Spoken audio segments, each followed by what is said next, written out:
Huling namataan yung sentro ni Bagyong Ramil kaninang alas 4 ng umaga sa layong 350 kilometers kanluran ng Sinait sa may Ilocos Sur. May taglay itong lakas ng hangin na malapit sa gitna na umaabot ng 65 kilometers per hour, pagbukso na umaabot ng 80 kilometers per hour. Yung movement nito ay northwestward sa bilis na 25 kilometers per hour. At makikita natin dito sa ating latest satellite images itong mga kaulapan na kasalukuyang umiiral sa malaking bahagi ng Luzon.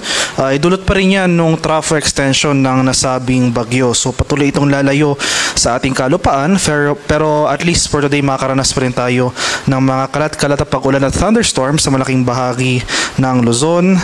And meanwhile, for the rest of or dito sa area ng Bicol Region, Quezon, malaking bahagi ng Mimaropa, Visayas at sa Mindanao, generally fair weather conditions ang ating inaasahan maliban na lamang sa mga isolated rain showers or localized thunderstorms.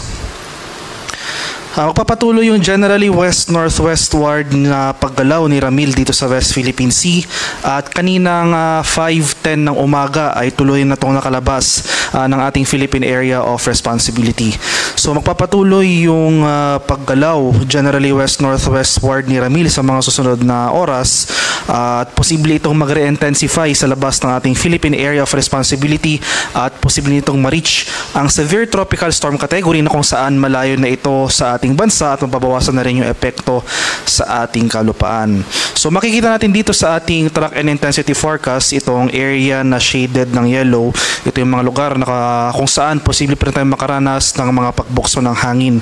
So as of 5 AM today may nakataas pa rin tayong tropical cyclone wind signal number 1 sa ilang areas ng Luzon, dito sa Ilocos Norte, Ilocos Sur, La Union, itong northern and western portions ng Pangasinan, Abra at sa western portion ng Benguet. Kaya sa mga lugar na ito, kahit napapalayo na nga itong si Bagyong Ramil, maghanda pa rin tayo sa mga posibleng pagbukso ng hangin over these areas.